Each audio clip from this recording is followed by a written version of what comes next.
mitigation, and contingency plans.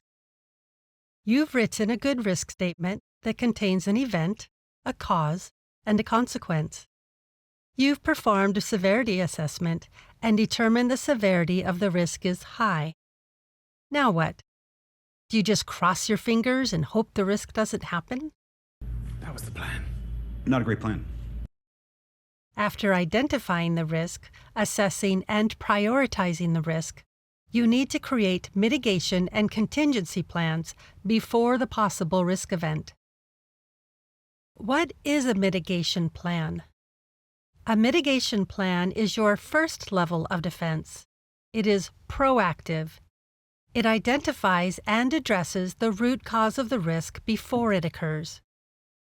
A mitigation plan outlines strategies to reduce the likelihood of a risk event occurring and minimize its impact if it does occur.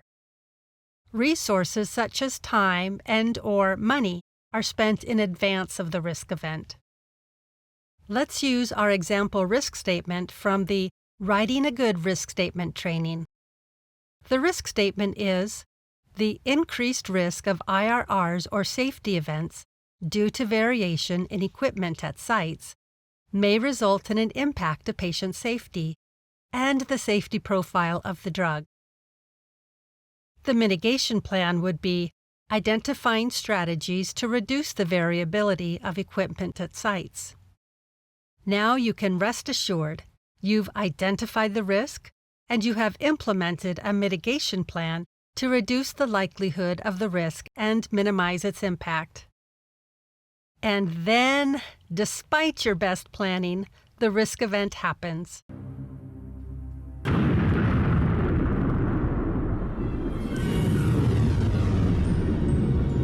Now it is an issue. What do you do now? We mustn't panic! We mustn't panic! No, you don't panic. Now you implement the contingency plan. The contingency plan is your second level of defense. It is reactive.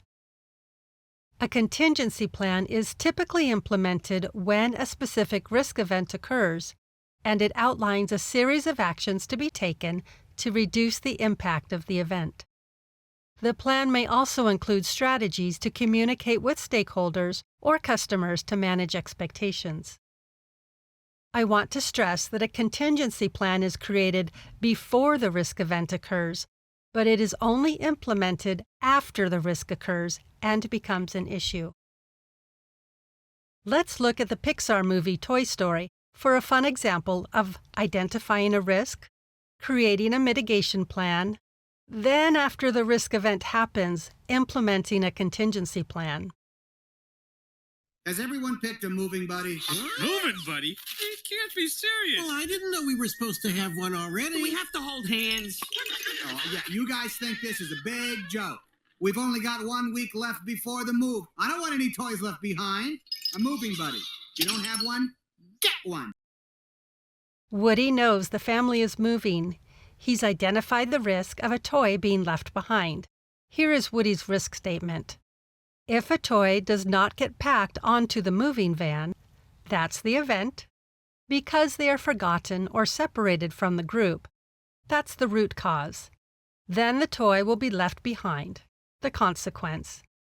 Woody mitigates the risk by giving each toy a moving buddy to prevent a toy from being forgotten or separated from the group. A moving buddy will reduce the risk that a toy is left behind. Let's see how his mitigation plan works out. This is the perfect time to panic.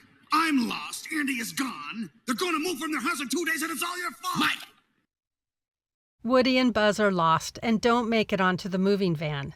This is our risk event. Woody and Buzz must now implement a contingency plan. Unfortunately, Woody didn't create a contingency plan in advance, so he and Buzz must improvise. No! This is the part where we blow up! Not today.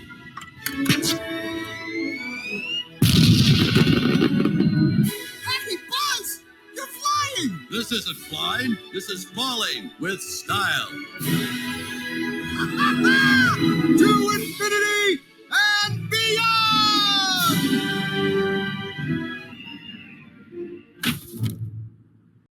While improvising is entertaining for a movie, of course, you would already have created your contingency plan, which you would implement now.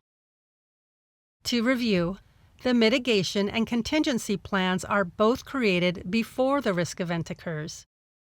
The mitigation plan is implemented before the risk event to minimize the likelihood and impact of the event. The contingency plan is implemented if the risk event occurs and minimizes the impact of the event.